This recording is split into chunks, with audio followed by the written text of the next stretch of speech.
Buenas tardes. A nombre de las magistradas y magistrados de la Sala Superior, queremos agradecer a todas las personas que nos acompañan y a quienes nos están siguiendo a través del canal institucional de YouTube del Tribunal Electoral del Poder Judicial de la Federación, así como en la cuenta de Facebook Live del editorial de este tribunal. Y al mismo tiempo, les damos la más cordial bienvenida a esta sesión virtual del Círculo de Lectura, la primera que estamos dedicando al tema 150 años del fallecimiento de Benito Juárez, y en la cual vamos a comentar un espléndido libro que es Un indio zapoteco llamado Benito Juárez, del escritor mexicano Fernando Benítez.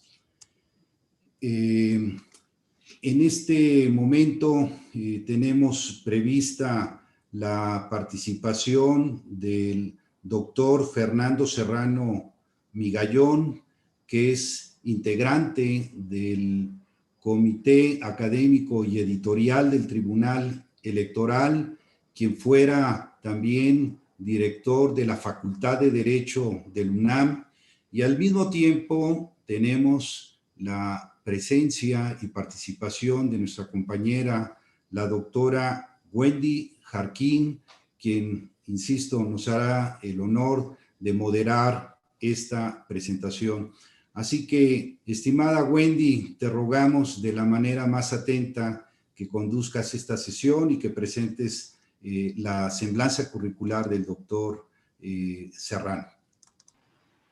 Muchas gracias, Agustín. Es un honor estar en esta sesión y moderar la presentación de este grandioso libro.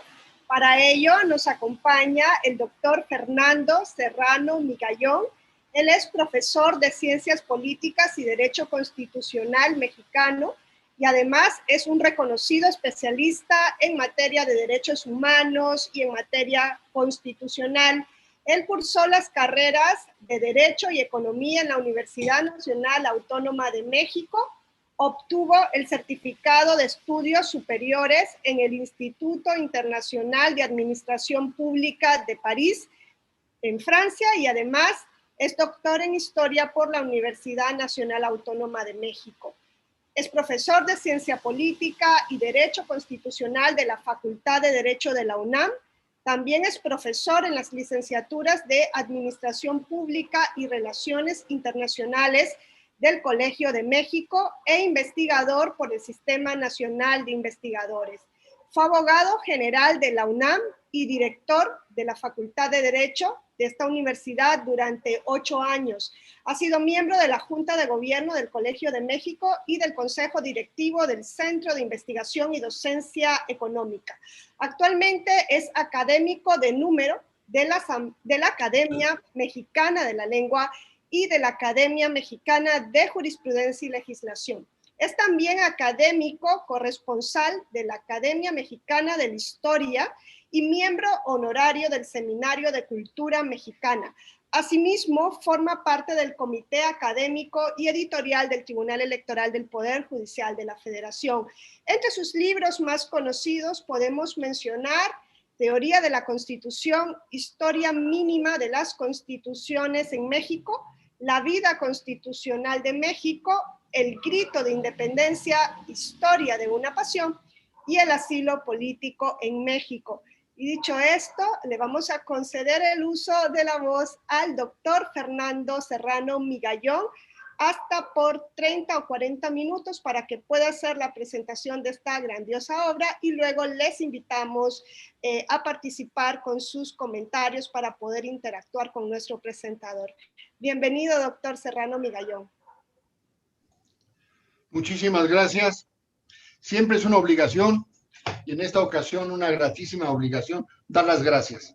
Cuando uno es invitado a algún lugar, siempre se dan las gracias, y ustedes me dan en esta ocasión la oportunidad de hablar de un tema que es apasionante, que es la vida, la obra y la época de Benito Juárez. Muchísimas gracias al Tribunal Electoral del Poder Judicial de la Federación, muchísimas gracias al Círculo de Lectura y a ustedes, los organizadores de este círculo. Siempre que se habla de un libro, Yo creo que hay tres factores esenciales que no se pueden soslayar. Uno es el autor, otro es el tema, en este caso sería el protagonista, el tema de discusión o del análisis de Fernando Benítez. En tercer lugar, el libro que es ese fenómeno curioso de la creación humana que siendo un objeto inmaterial adquiere vida propia, independiente de la voluntad de quien lo creó. Y en este caso, un cuarto tema que no siempre se da en todos los libros, sino que es ese análisis, esa radiografía de la época que le tocó vivir a Benito Juárez. En primer lugar, hablaremos del autor, de Fernando Benítez. Fernando Benítez, un hombre polifacético, extremadamente buen trabajador, nunca estuvo ocioso, toda su vida tuvo trabajos en manos, libros, actividades, proyectos de promoción cultural, suplementos culturales. Se le decía el padre de los suplementos culturales de México. Fue abogado de profesión, historiador, periodista, promotor cultural y se dedicó toda su vida al análisis de la historia de México. Aquí es curioso señalar los tres aspectos de la riquísima historia de nuestro país que lo apasionaron, porque son disímbolos en sí. El primero fue la conquista. El segundo fue la época de la Reforma, en la cual se inscribe la obra sobre Benito Juárez, y por último la Revolución. Y también es muy curioso los personajes a los que dedica sus afanes y sus estudios, porque yo creo que un historiador, un biógrafo, tiene que tener una pasión, un gusto por quien va a analizar, a quien va a estudiar, a quien le va a dedicar 1, 2, 3, 5 o más años de su vida a analizarlo, a verlo, a estudiarlo. Y es lo que hace Fernando Benítez con tres personajes claves muy curiosos porque a simple vista podrían parecer disímbolos. En primer caso, no es un individuo, sino es un grupo que son los indios de México. Su primer libro, el primer libro que se analiza la vida y obra de los indios de México, no desde un punto meramente antropológico o histórico, sino de la vida actual, vital, contemporánea, disímbola entre ellos mismos, porque no se puede hablar de los indios de México como si fuera una comunidad única, sino cada uno tiene su faceta, su punto de vista, su idiosincrasia, su manera de ver el mundo, su cosmovisión. Y él los agloba en esa magnífica obra de 4 tomos que se llama Los Indios de México, que es verdaderamente el inicio de la historia de México. En segundo lugar, un personaje que a simple vista podría parecer lo opuesto a los indios de México, que es la vida de Hernán Cortés.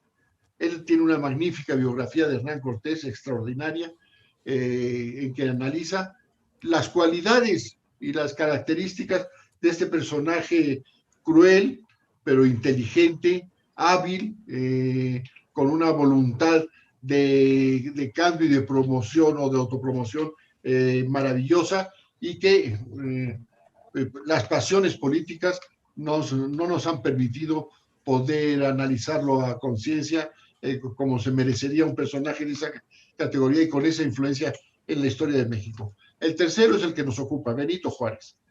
Es el hombre central desde mi punto de vista en la historia de México.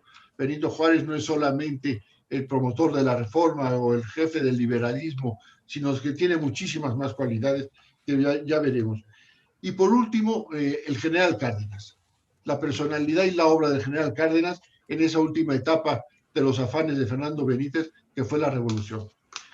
¿Qué podríamos nosotros encontrar o analizar de por qué se ocupa Benítez de estos 4 grupos o individuos? Los indios, Cortés, Juárez y Cárdenas.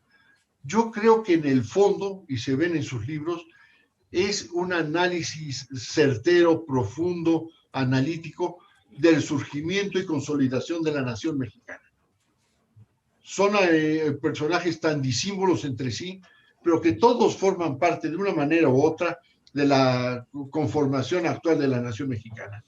Siempre se ha hablado de quién es el padre de la nación mexicana, que aquí sí depende muchísimo de la ideología que cada uno tengamos de nosotros. Hay quien habla que fue Cuauhtémoc, otros pueden decir que Cortés, que Iturbide, que Hidalgo, pero lo que sí es digno de mencionar es que las naciones, y en el caso concreto de México, no se crean de un día para otro.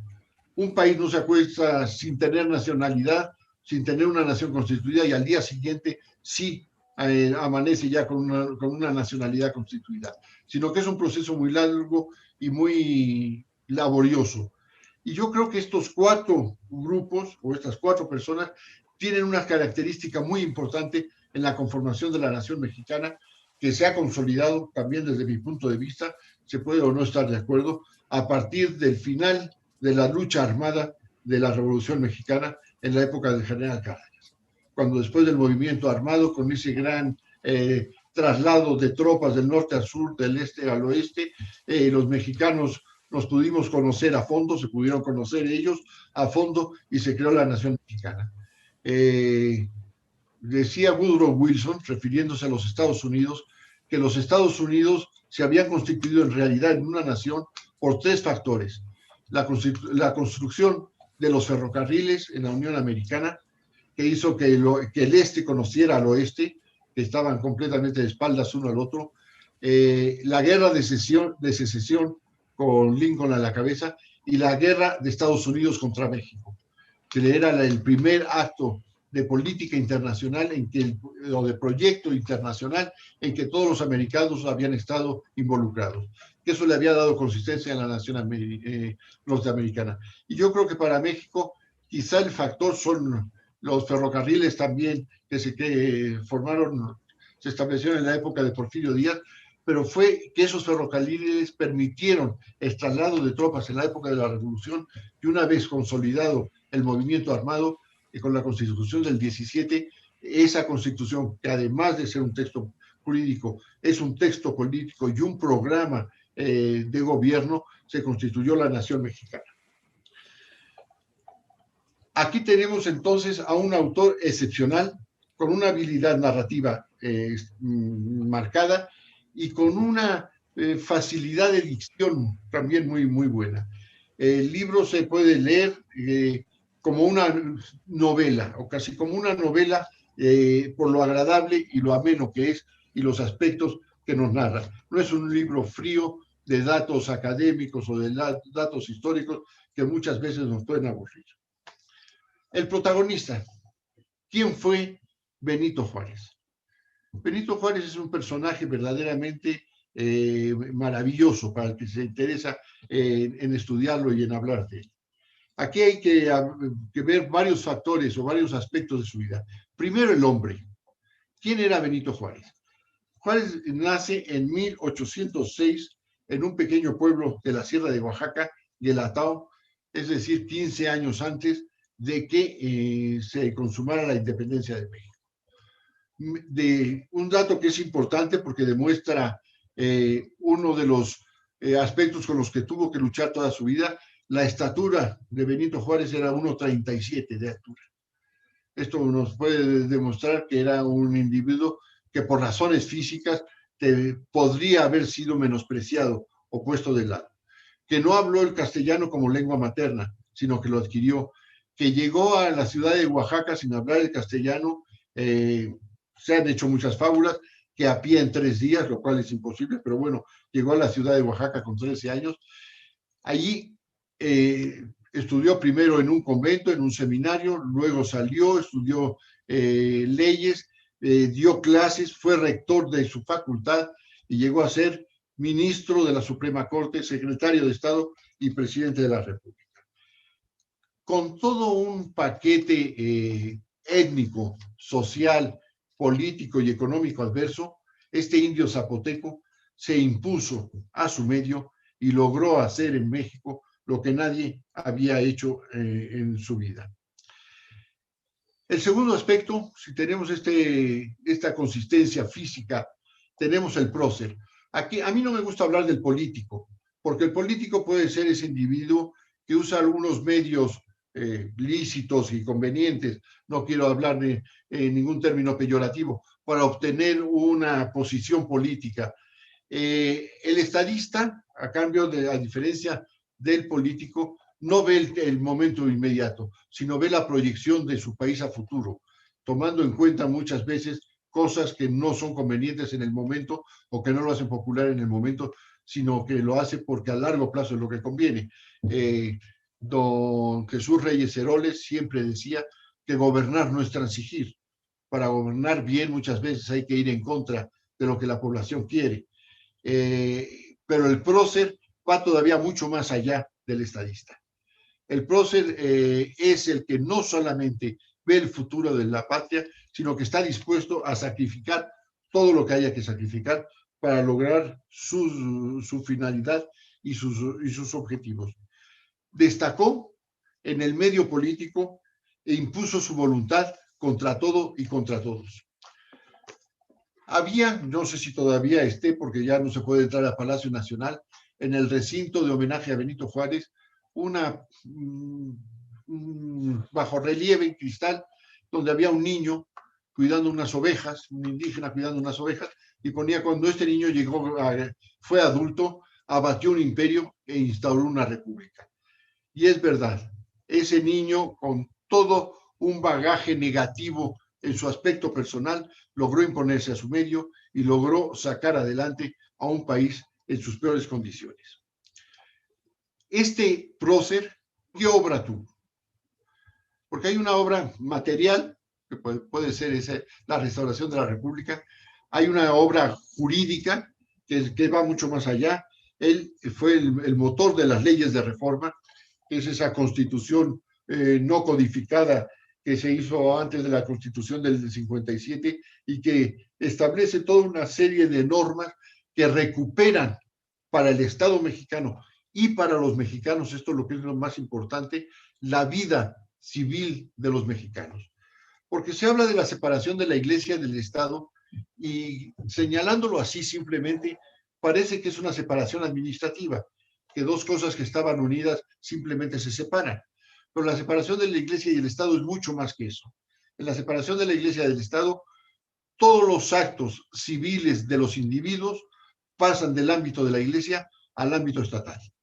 Mientras que en la época previa al liberalismo, el nacimiento de los individuos estaba manejado, estaba codificado a través de las fes de bautismo. Con las leyes de reforma son las actas de nacimiento. Las muertes eran las misas de defunción y eran los cementerios religiosos, en donde la Iglesia determinaba quién podía ser enterrado y quién no podía ser enterrado. Si se había vivido en pecado o si se había suicidado o era agnóstico, no podía ser enterrado en sagrado. En las puertas de los cementerios habían unas áreas para los pecadores que seguramente estaban en el infierno ardiendo desde el momento mismo de su nacimiento. Y se crean los cementerios civiles y desaparece esta distinción. El matrimonio pasa de ser un sacramento a ser un contrato civil. La posibilidad de riqueza de las iglesias desaparece. Se respeta la libertad humana al prohibirse los seminarios, los conventos y los monasterios en que la libertad humana se sacrifica por completo. Entonces no es simplemente una separación administrativa de que ahora yo no soy tu jefe, tú te manejas autónomamente y tenemos áreas distintas. Es una transformación profunda de la vida del ciudadano mexicano en base a una concepción laica de la vida ciudadana. También recupera quizá la segunda independencia nacional. Si la primera independencia se hace en 1821 de España, la segunda independencia se hace en 1862 contra la Iglesia Católica. La Iglesia era, además de un poder religioso, un poder político encabezado por el Vaticano. En aquellos momentos todavía no existían los reinos pontificios y deja de pertenecer o de tener influencia directa en la vida y en la actividad mexicana el Vaticano. Luego logra imponer de manera definitiva una forma de Estado. nosotros tuvimos constituciones centralistas y constituciones federales, pero a partir de Juárez el sistema federal de gobierno se impone. Y lo mismo pasa con la forma de gobierno. No solamente seremos una república federal, sino que ya seremos una república para siempre. Y la soberanía nacional recaerá ya siempre en el pueblo mexicano y descansará en los hombros de los mexicanos. Ya tenemos al hombre, tenemos al prócer, una característica que muy pocos gobernantes tienen. Juárez se convirtió en un símbolo. Esto es fácil de decir, porque mientras que las otras características se pueden producir o se pueden lograr por un esfuerzo personal, el ser un símbolo no depende de la persona, sino depende de lo que los demás ven de él. Y Juárez se convirtió en un símbolo no solo para México, no solo para el mundo occidental, sino para el mundo en total. Hay que recordar que el Congreso de Colombia lo declara benemérito de las Américas, que hay monumentos de Juárez en todo el mundo, que Mussolini, un personaje que nos puede ser muy antipático, su padre, un labriego italiano, le puso Benito en honor a Benito Juárez, y se convierte desde entonces en un símbolo. Es muy importante aquí señalar las dos cartas de Víctor Hugo, para mí el mejor autor francés, pues, desde luego del siglo XIX, un hombre maravilloso con obras extraordinarias, aparte un hombre digno, un hombre que luchó en contra de Napoleón III, que fue republicano de principio a fin y que defendió como nadie las libertades de la Revolución Francesa y la Constitución Francesa del año 2 y del año y de la Segunda y Tercera República. Pero que cuando los franceses van a entrar por primera vez a Puebla, le manda una carta a Juárez, cuando le dice: señor presidente, a ustedes no les hace la guerra a Francia, les hace la guerra a Napoleón III. Los franceses republicanos estamos con usted. Y luego, cuando está a discusión si se va a llevar a cabo la ejecución o no de Maximiliano, le pone otra carta pidiéndole la vida de Maximiliano y le dice: es usted un símbolo para el mundo. El mundo estamos orgullosos de usted porque usted representa los valores más altos de la ética, de la moral y de la república, de los valores republicanos. Esto no se puede lograr por una voluntad personal. Esto se tiene que lograr exclusivamente por un acto de voluntad que es apreciado por los demás y los demás llegan a admirar esas características que tuvo Benito Juárez. Aquí hay una serie de circunstancias que podemos estar nosotros de acuerdo o no sobre el juicio de Maximiliano, sobre si se debió de fusilar o no, sobre si hubiera sido mejor dejarlo con vida o no dejarlo con vida, si le debió de hacer caso a las peticiones de clemencia de todo el mundo, entre ellos las de Víctor Hugo, o al contrario, imponer la ley mexicana y llegar a las últimas consecuencias con su visita al cadáver de Maximiliano, cuando el cadáver de Maximiliano está aquí en la capilla de San Miguel, en la calle de Xicotencatl, y una noche va a verlo, y solo hace un comentario. Él, que medía 1,37, rodea el cadáver, que ya está embalsamado en su féretro, y solamente hace un comentario: caray, yo pensé que era más alto. Es el comentario que hace Benito Juárez. ¿Lo debió de matar o no lo debió de matar? Yo tengo mi opinión, como me imagino que todos ustedes tienen la suya, pero el hecho es que, a pesar de eso, estemos a favor o no, la dignidad de la República la llevó Juárez. Que hay un aspecto inmaterial en toda la obra de Juárez. Hemos dicho hasta ahora los aspectos materiales que fructificaron de una manera u otra, pero hay un aspecto inmaterial que es la dignidad que le dio a la República. Juárez estaba convencido que donde él estaba la República, que estaban los valores republicanos y estaba la hidalguía del pueblo mexicano que defendía su independencia y su soberanía. Esto, que puede parecer un discurso un poco demagógico, cuando vemos el peregrinaje de la República errante de la Ciudad de México a Estados Unidos y luego el regreso triunfante, nos demuestra esa voluntad inmarcesible de Benito Juárez por proteger a la República y por llevar a sus últimas consecuencias esos valores que no son simplemente formales, porque muchas veces nos quieren vender ahora la idea de que es lo mismo república que monarquía y que solamente es un cascarón, que lo importante es lo que se pone dentro, que puede haber repúblicas con valores, puede haber repúblicas que no los tengan, o puede haber monarquías. No, yo creo que en sí, el hecho de ser una república, de que en la cúspide de la estructura social no esté un individuo que llega ahí solamente por un mérito que no es de él, sino que es un mérito racial o familiar, afecta y permea a toda la sociedad. Por último, vamos al libro. Es un libro extraordinario, muy bien hecho, pensado quizás como un libro didáctico, pero que es mucho más que eso. Miren, Paul Valéry, el magnífico escritor y poeta francés, decía que el hombre desde el momento en que nace empieza a crear, y crea como respira, sin darse cuenta, y que solo el creador verdadero, el artista, es el que crea con conciencia de que está creando una obra. Y eso fue lo que hizo Benítez. Se daba cuenta en todas sus obras que estaba creando una investigación que producía una obra de la nada, excepto de su talento y de su investigación, y que por eso mismo los libros adquieren vida propia. Las obras de arte adquieren vida propia, que puede coincidir o no con la idea que tuvo el autor cuando la expidió.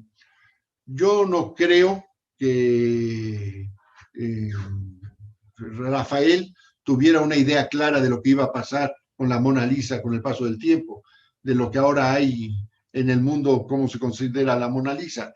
Tampoco creo que Picasso, cuando pintó en 1937 el Guernica, tuviera una idea muy clara de que ese iba a ser el símbolo del horror de la guerra, como se han convertido. Tampoco que Miguel Ángel, de esos esclavos hechos en mármol que no acaban de estar terminados, es una discusión de si los dejó así intencionalmente o es una obra inacabada, y que se han convertido en ese símbolo de la esclavitud y del sometimiento de unos hombres en otros hombres. Y eso es lo que pasó con el libro de Benítez. Este libro, que surgió como didáctico, simplemente para dar a conocer un personaje particular, establece de manera extraordinaria estas tres facetas del personaje. ¿Quién fue el hombre? ¿Quién fue el estadista, el prócer? ¿Y cómo se convirtió en un símbolo para México y para el mundo? Pero una cosa más importante que hace es esa radiografía perfecta del México del siglo XIX, que evidentemente la figura central es Juárez, pero no es solo Juárez. Hay una pléyade, se habla de pléyade quizá con un tono grandilocuente, pero ese grupo de hombres que estuvieron alrededor de Juárez y sacaron en uno de los peores momentos de la vida mexicana a la República hacia adelante. Aquí también hay una cosa que asimila desde mi punto de vista mucho a Cárdenas con Juárez. Los dos son unos estadistas extraordinarios desde mi punto de vista, con características particulares, los dos con tener todo en contra. Ya hemos hablado de las circunstancias personales de Juárez, pero también hay que recordar que Cárdenas, el grado máximo de estudios que llegó fue cuarto de primaria, no llegó a pasar a quinto, y con 17 años se va a la revolución. Entonces es un hombre que de educación formal estaba muy carente, pero su sabiduría natural, su inteligencia y su sensibilidad política hizo de los dos los grandes personajes que fueron. Desde luego es materia de muchísimos otros círculos hablar de la maravillosa vida y obra de Cárdenas, con todos los errores que haya podido tener. Pero los dos se supieron rodear de los mejores hombres de su época. Quizás se ha dicho que el menos inteligente de todos los hombres de la Reforma fue Juárez. Si lo comparamos a Santos Degollado, a La Fragua, a Vallarta, a todos los que ustedes me quieran mencionar, eran muchísimo más brillantes. Pero Juárez tuvo la habilidad de saber quiénes eran, de saberlos llamar, de tenerlos a su lado y sobre todo, lo que es muy importante, de hacerlos caso. Lo mismo pasó con Cárdenas. Cárdenas, cuando llega y se plantea la necesidad política del rompimiento con Calles, se rodea de los mejores mexicanos de su época. Tuvo a su lado a Isidro Favela, a José Natividad Macías, a Jesús Silva Gerso, a Luis Cabrera, y sobre todo a todos los escuchó y con todos hizo ese gobierno que pudo llegar a cabo. Luego hay una cosa que también es inmaterial en esta transparencia que da el libro del México del siglo XIX. El siglo XIX mexicano fue por decirlo mínimo, errático. Tuvimos dos constituciones impuestas por el extranjero, el Estatuto de Bayona impuesto por Napoleón y la Constitución de Cádiz impuesta por los españoles. Dos constituciones monárquicas, la del Primero y Segundo Imperio. Tuvimos tres constituciones centralistas, tuvimos 6 constituciones federales, tuvimos dos constituciones 6 codificadas y 2 no codificadas. Y lo que logra Juárez es poner punto final a ese desorden jurídico. Con la Constitución de 1857, que con Juárez se incluyen las leyes de reforma y se le da al Estado mexicano el perfil que tiene ahora, a partir de Juárez, todos estamos conscientes o yo creo que si no todos, el 99.99% de los mexicanos queremos una república, queremos que sea federal, queremos que haya división de poderes, queremos que haya garantías individuales, las garantías sociales vinieron después, y todo eso se debió por la inteligencia de Juárez y de sus colaboradores. Entonces, el libro no solo es la reseña de una época, sino es también un programa para el futuro. Cuando uno termina de leer el libro, le queda un sabor, desde luego, muy, muy agrio por lo que sufrieron los mexicanos de esa época, pero muy optimista por el futuro. Es la necesidad de aplicar las leyes de reforma y aplicar las normas del liberalismo. Y la Constitución del 17, que formalmente son reformas y adiciones a la Constitución del 57, es ese sustento que nos da en este momento a los mexicanos esa razón jurídica para vivir. Y por último, que yo creo que es quizá lo más importante, esa concepción ética de la política. Eso se percibe en todo el libro y se ve en la obra de Juárez. Muchas veces, si le preguntamos al 90% de la población, creen que si hay dos actividades contrapuestas, es una actividad ética y una actividad política. Se entiende la política como la renuncia a todos los valores morales y se tiene a la ética como la imposibilidad de participar en política. Y Juárez logra unir y saber que un político puede ser éticamente responsable. Yo lo que sí hago es desde luego recomendar este libro y no simplemente como un entretenimiento, que lo es y mucho, sino como esa asunción de una parte de la historia mexicana que todavía nos afecta y a la que debemos estar muy orgullosos de que se haya impuesto en México y nos ha dado esta posibilidad de vivir en este país. Muchísimas gracias. Muchas gracias, doctor Serrano Migallón. Ha sido un deleite escuchar esta presentación en donde nos ha dado un contexto también político, social y humano, ¿no? de Benito Juárez. No sé si alguien quiere hacer alguna intervención. Creo que ya tengo en el chat Daniela Arellano. Pide el uso de la voz y luego iríamos con Said Enríquez, que veo que ha levantado también su manita. Entonces, vamos a dar el uso de la voz a Daniela Arellano. para que pueda hacer sus comentarios y a continuación a Said Enríquez. Hola, muy buenas tardes, muchas gracias. Yo tengo un comentario muy sencillo. Muchas cosas se han dicho acerca de la obra que nos reúne. Sin embargo, el sentido crítico de Fernando Benítez, patente en toda su obra, nos permite, como pocos trabajos de investigación, acercarnos al perfil de Benito Juárez, un indio zapoteco que nació en Guelatao el 21 de marzo de 1808 y que al paso de los años se convirtió en el presidente que consolidó la República en México y que creó las bases para un auténtico Estado de Derecho. Con dinamismo, Benítez relata los acontecimientos más importantes de la infancia y juventud de Juárez, exponiendo siempre el contexto histórico para auxiliar al lector a entender los acontecimientos que influyeron en sendo personaje.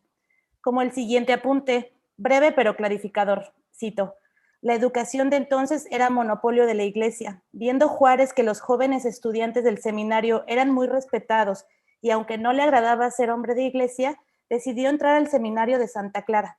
Sí, termino la cita, hecho que definió en buena medida el carácter de Juárez. Y con el mismo tino, Benítez apunta también situaciones personales de Juárez. Así nos dice: en el trato familiar era dulcísimo, cultivaba los afectos íntimos, su placer era servir a los demás, cuidando de borrar el descontento hasta el último sirviente. Reía oportuno, estaba cuidadoso de que se atendiese a todo el mundo, promovía conversaciones joviales. Jamás le oí ofender a nadie y en cuanto a modestia, no he conocido a nadie que le fuera superior. Termina la cita. Por su puntualidad, el libro es contundente e ilustra como pocos la modestia y compromiso político, la infancia y la juventud de una figura política cuya labor significaría tanto para tantos. Empieza una cita: quizá nada llamó su atención como el sistema de castas. En México, la más importante distinción civil y política la daba el color de la piel, ya que la blancura era sinónimo de nobleza. El rango de las castas estaba determinado por la mayor o menor aproximación a los blancos. Termina la cita. Según la historia, Juárez fue un hombre reservado y poco conversador. Su apariencia modesta y reservada encerraba un gran político. Era un líder que acertó a imponer su personalidad. De ahí el acierto de Benítez al señalar que, inicia una cita, en ese maratón de locos codiciosos que nada sabían de leyes o de política, lo que salvó a Juárez fue el ser indio, heredero de los zapotecos que construyeron Monte Albán. Un indio habla poco, es impasible ante las peores circunstancias y nunca se queja. Del indio se ha hecho la imagen de un hombre cubierto con su gran sombrero y zarape, dormido bajo un árbol, pero en realidad está pensando en sí mismo y en la posibilidad de mejorar su vida espiritual. Termina la cita. En esta obra, resultado de una extensa investigación documental, se habla también de los momentos que podemos calificar de difíciles de Juárez, exiliado en Estados Unidos, donde trabajó como torcedor de tabaco, pasando grandes penurias familiares, cosa que no era ajena a sus compañeros de lucha. La obra de Benítez permite apreciar a Juárez como un representante de la sobriedad republicana. La imagen de que la política es fría y distante se desvanece con la narración del autor, puesto que nos acerca a una figura totalmente real de Juárez, con penurias y triunfos en su andar. Así lo atestigua al hablar sobre la muerte de sus hijos. Comienza una cita. El lado débil de Juárez era el profundo amor a su mujer y a sus hijos.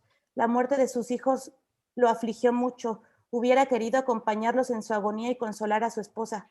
Juárez lloraba en las noches y a la mañana siguiente, en sus diarios paseos, la gente lo veía sereno y hasta sonriente. De tal modo era capaz de dominarse. Su gran presencia y peso político son descritos aquí de manera asequible para cualquier tipo de lector interesado, no solo en la figura de este político mexicano, sino para toda persona interesada en el devenir de este país. Muchas gracias. Muchas gracias. Y pues a continuación escucharíamos la participación de Said Enríquez. Hola, ¿qué tal? Buenas tardes, noches a todos. Gracias al doctor Serrano por su exposición y a Daniela por su comentario. Yo les quiero compartir un par de reflexiones acerca de mi lectura de este libro. Fernando Benítez dedica algunos fragmentos de su obra a la relación que México fue tejiendo con Estados Unidos a lo largo del siglo XIX. Al respecto, me gustaría comentar dos aspectos. En primer lugar, Benítez nos da indicios acerca del importante papel que desempeñó México en la política del destino manifiesto, delineada por Estados Unidos en ese periodo. Él menciona que luego de permanecer algún tiempo en México, Alexander von Humboldt visitó a Thomas Jefferson en 1804, con quien comentó su predicción acerca de que el continente americano sería dominado en el futuro por dos grandes potencias, Estados Unidos de América y Nueva España. En el caso de Nueva España, gracias a su extensión territorial, su cultura, su población y sus recursos naturales. Jefferson escuchó con atención a Humboldt, pues hasta ese momento comenzó a percatarse del peligro que representaba México para sus intereses. Así, decidió que en América no podía haber dos imperios, sino solo uno. Fue así como en 1807 se comenzó a delinear la teoría o política del destino manifiesto, la cual, como todos saben, está basada en la creencia de que Estados Unidos era la nación elegida y predestinada a expandirse del Atlántico al Pacífico. De acuerdo con lo expuesto por Benítez, la grandeza de México fue un factor clave en el desarrollo de la política del destino manifiesto, y esta, a su vez, fue una causa de la pérdida de la mitad del territorio mexicano. El segundo aspecto que me gustaría comentar acerca de esta relación con Estados Unidos es justamente el que acabo de mencionar, la pérdida de territorio mexicano en el siglo XIX. Benítez aborda la pérdida de Texas en la década de 1830, cuando Santa Anna estaba en la presidencia. Al respecto, destaca el impacto antropológico que ha tenido en todos los mexicanos, incluidos nosotros en este preciso momento, la pérdida de Texas y sobre todo la captura de Santa Anna en el campo de batalla. Santa Anna, en ese entonces presidente de México, fue derrotado, capturado y humillado por los independentistas en territorio tejano. Fue amarrado a un árbol, metido en una jaula y llevado hacia Washington. En los pueblos y comunidades por los que pasó, recibió ofensas, burlas y escupitajos. En Washington, el presidente Jackson le dijo lo siguiente, y cito, o firma usted la donación de Texas a los Estados Unidos o será usted fusilado por un pelotón que lo espera afuera. Termino cita. Santa Anna accedió a firmar la adhesión de Texas a los Estados Unidos porque lo vistieron de... Santa Anna accedió a firmar la adhesión de Texas a los Estados Unidos, por lo que lo vistieron de general nuevamente, le ofrecieron un banquete y lo regresaron a México. Benítez no abunda en el tema del impacto antropológico que ha tenido en los mexicanos la captura y la humillación de nuestro presidente. No menciona a qué tipo de impacto antropológico se refiere. Sin embargo, me parece que es una discusión que hasta este momento sigue vigente en nuestro territorio y en muchos de nuestros autores. Está presente en muchas obras, por ejemplo, en los textos de Roger Bartra y en el mismo Octavio Paz. Bueno, por otro lado, para concluir, pasando a un tema totalmente distinto, me gustaría compartirles una breve reflexión que escribí acerca del origen oaxaqueño, o mejor dicho, ixtleño, de Benito Juárez. No sé si sea el gentilicio correcto para alguien originario de Ixtlán. Como menciona Fernando Benítez al inicio de la obra, Juárez era originario de Ixtlán, Oaxaca, una ciudad de nahuales y a la que Carlos Castaneda viajó en el siglo XX en búsqueda del conjunto de conocimientos, sentimientos y valores conocidos como Toltecayotl o Toltequidad, que es el legado más valioso de los mexicanos. Consideré oportuna esta referencia a la obra de Viaje a Ixtlán de Castaneda, porque en ella se afirma que para sobrevivir a la búsqueda de la Toltequidad, que se encuentra en Ixtlán, se debe ser claro y estar moralmente seguro de su impecabilidad. Luego de leer la obra de Benítez, me parece que Juárez es una persona moralmente segura, impecable e íntegra, pues priorizó en todo momento el interés del país y resistió hasta el final numerosas embestidas de gran magnitud, por ejemplo, la invasión francesa. Como mencionó el doctor Serrano, Juárez logró armonizar la política con la ética. En ese sentido, considero que Juárez es un digno representante de Ixtlán, Oaxaca. Y bueno, pues eso sería todo lo que quería compartirles. Muchas gracias. Muchas gracias, Said. No sé si alguien más quiere hacer uso de la voz. Les invitamos, desde luego, a participar para poder luego también escuchar la retroalimentación que nos dé nuestro presentador, el doctor Fernando Serrano Migallón. No sé si alguien más tenga interés de participar.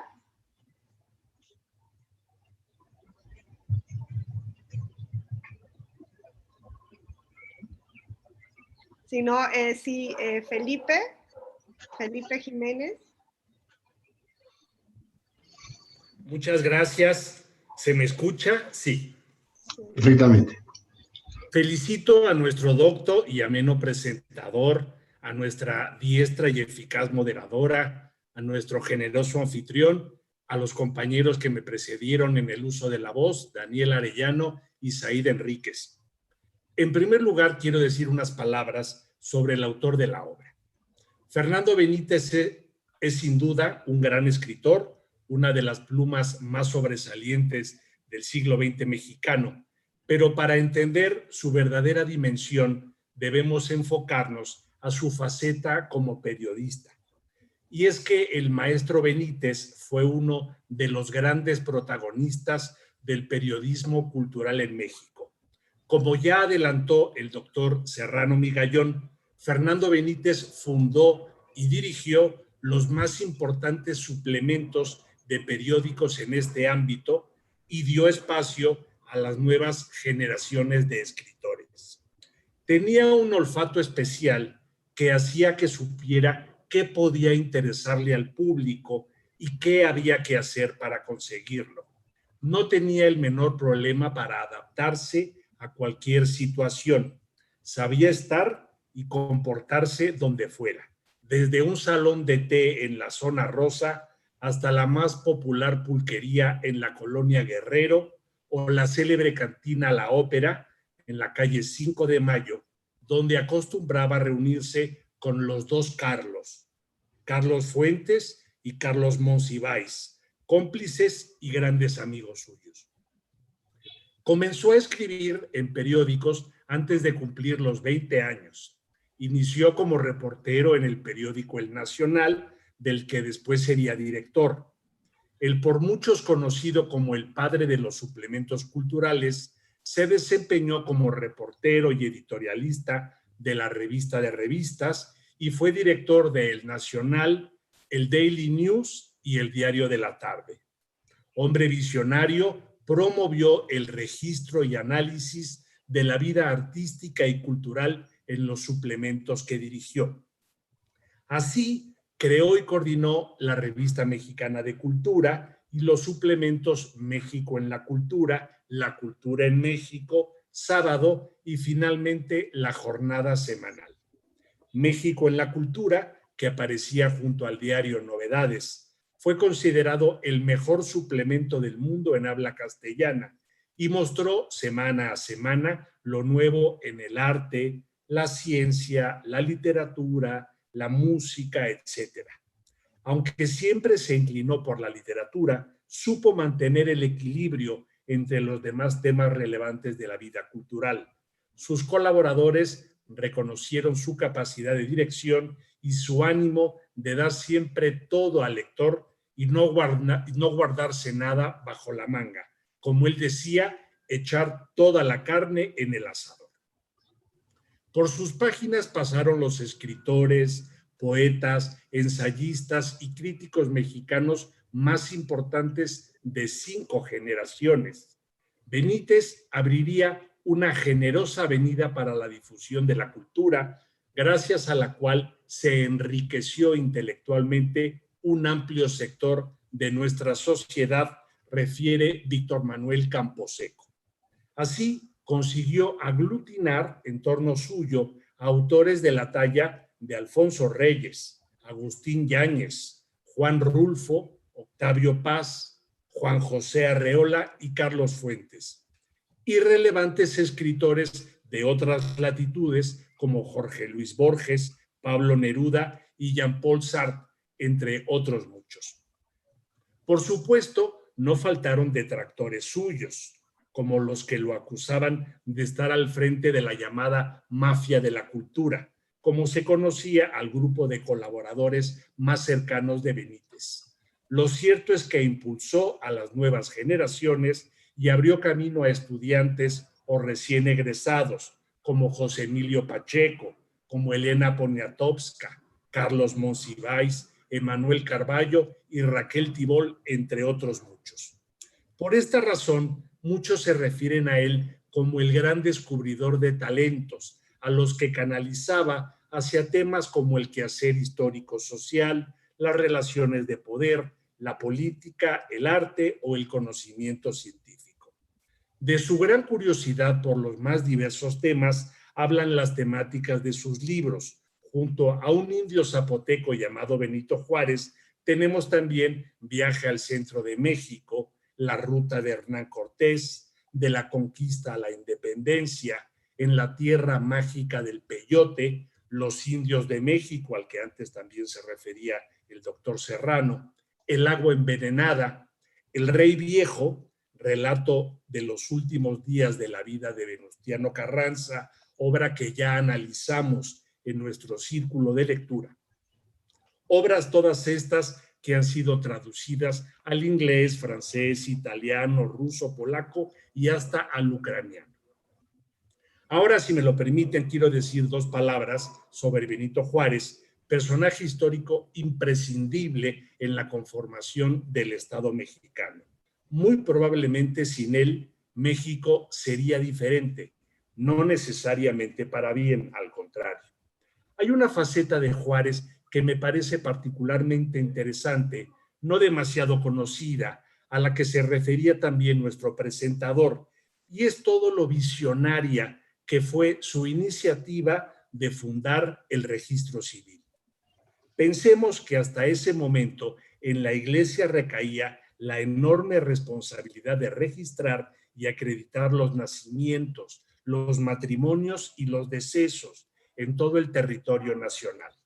Con la conformación del Estado laico que proclamaba la Constitución, era imprescindible secularizar tan importante actividad.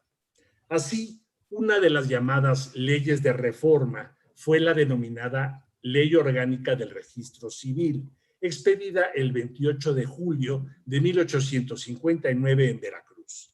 Con ello, el Estado se adjudicó la responsabilidad del otorgamiento y control del registro de la población. Una de las novedades de la nueva ley radicó en la creación de la figura del juez del Estado Civil, autoridad que vino a relevar a los ministros de culto en el registro del nacimiento, matrimonio y fallecimiento de las personas. Asimismo, se estableció la obligación de enviar los libros originales en donde se asentaba toda la información al archivo del registro civil. Además de establecer un poder civil laico y reafirmar las tareas inherentes del Estado, se consideró que la nueva disposición sería de gran beneficio para la administración pública. Por ejemplo, al tener acceso directo a los registros, la Guardia Nacional podía conocer el número de varones que estaban obligados a prestar el servicio militar en caso de un conflicto. Por otra parte, se conseguiría hacer más eficaz el cobro de las contribuciones. Para dar ejemplo y cumplir así lo estipulado en el artículo 19 de la ley, el nacimiento del niño sería declarado por el padre. El presidente Benito Juárez se presentó ante el registro civil del municipio de Veracruz el 10 de octubre de 1860 para registrar a su hija Jerónima Francisca Juárez Maza. Cabe decir que la tradición registral en nuestro país data de la época de la colonia. Muchas de sus instituciones derivan del derecho romano antiguo y prevalecen aún hasta nuestros días. Fue en 1829, en Oaxaca precisamente, donde se expidió el Código Civil del Estado, el primero del que se tiene noticia, que regulaba los nacimientos, matrimonios y muertes. Pero en él se otorga a la Iglesia Católica la facultad de reconocer el estado civil de las personas nacidas en territorio oaxaqueño. Finalmente, las leyes de reforma fueron elevadas a rango constitucional, entre ellas la del registro civil, el 25 de septiembre de 1873, durante la presidencia de Sebastián Lerdo de Tejada. Esto es lo que quería compartir con ustedes. Muchas gracias a todas y a todos por su presencia, por su paciencia conmigo. Muchas gracias, estimado Felipe. No sé si alguien más de quienes están aquí en la plataforma quieran hacer alguna participación para luego dar el uso de la voz al doctor Serrano Migallón.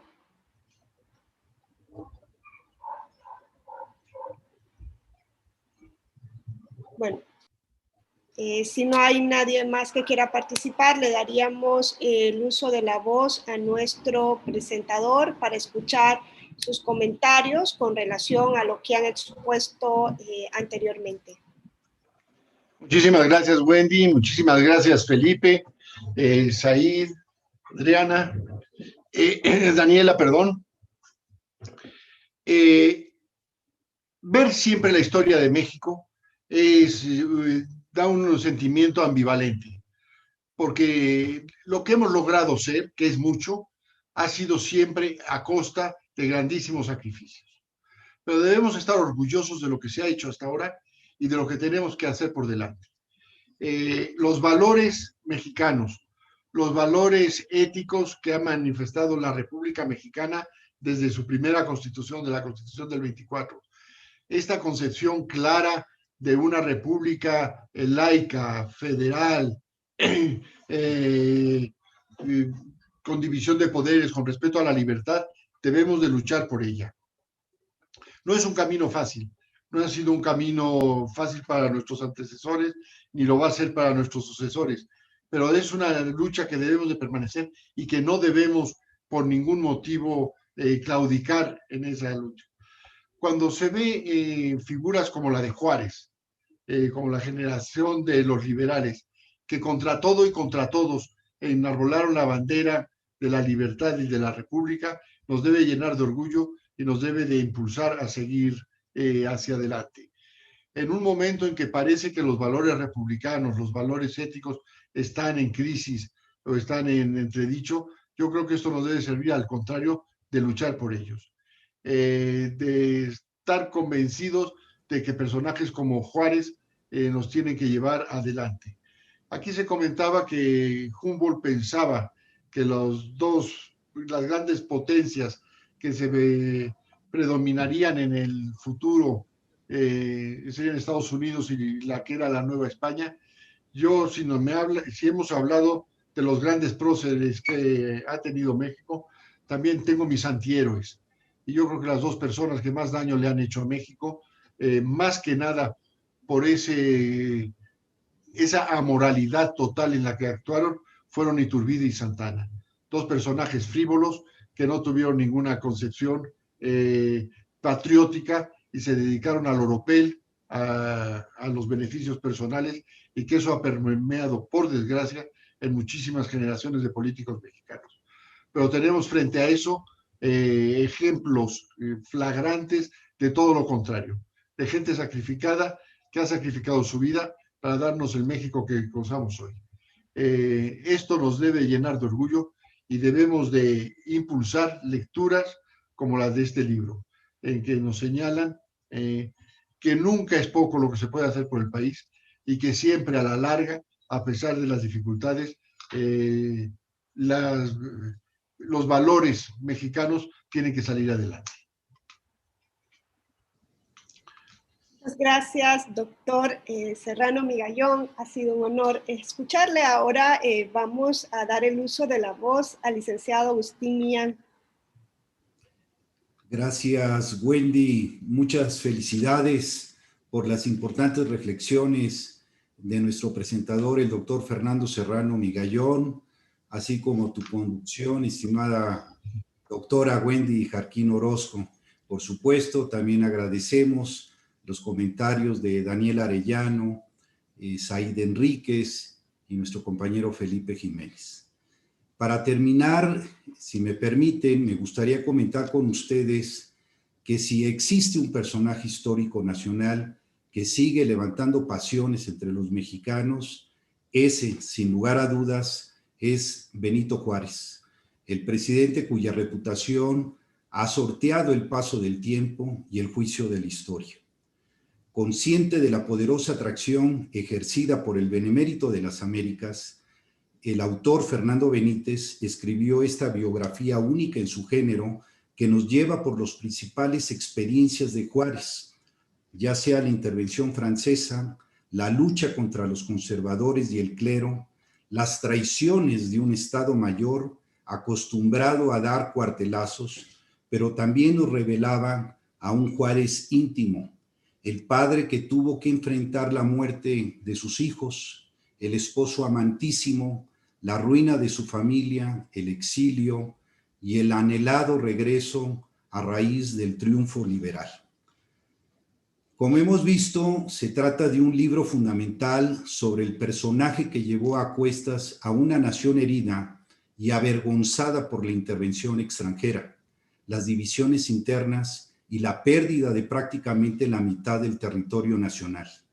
El hombre que exhibió su talla de estadista al mostrarse inflexible ante decisiones irrevocables y muy difíciles de tomar, más aún de mantener en esas circunstancias.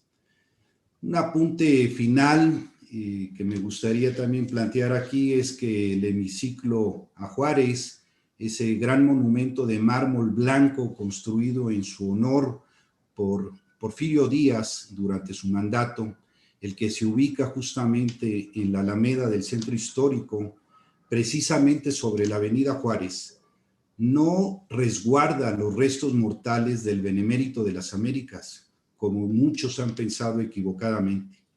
Los restos del famoso estadista y prócer de la nación reposan, junto con los de su esposa, la señora Margarita Maza de Juárez, en el Panteón de San Fernando de la capital mexicana, en una magnífica tumba levantada en un pequeño jardín que doña Margarita se ocupó de cuidar durante el exilio de su esposo y donde también se encuentran los cuerpos de 5 de sus hijos.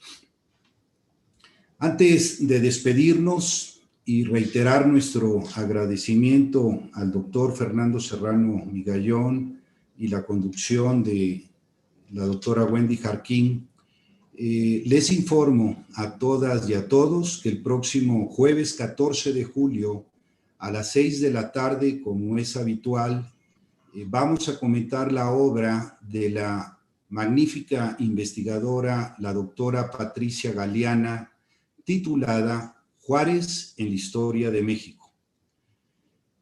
Pues bien, le solicito ahora a mi compañero Alberto Banderas que nos muestre, por favor, en pantalla los reconocimientos que hemos preparado para nuestro ponente y para nuestra moderadora, mismos que estaremos haciendo llegar a sus oficinas o a sus respectivos domicilios, doctor Serrano, estimada Wendy, y nuevamente agradecerles. Abrimos micrófonos para brindarles un aplauso al doctor Serrano y a Wendy.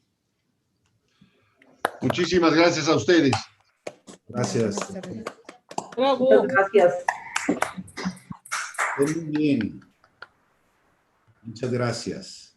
Muchas gracias. Gracias, buenas tardes. Muy buenas tardes y gracias a ustedes. Gracias, muchas gracias por todo. Gracias, doctor.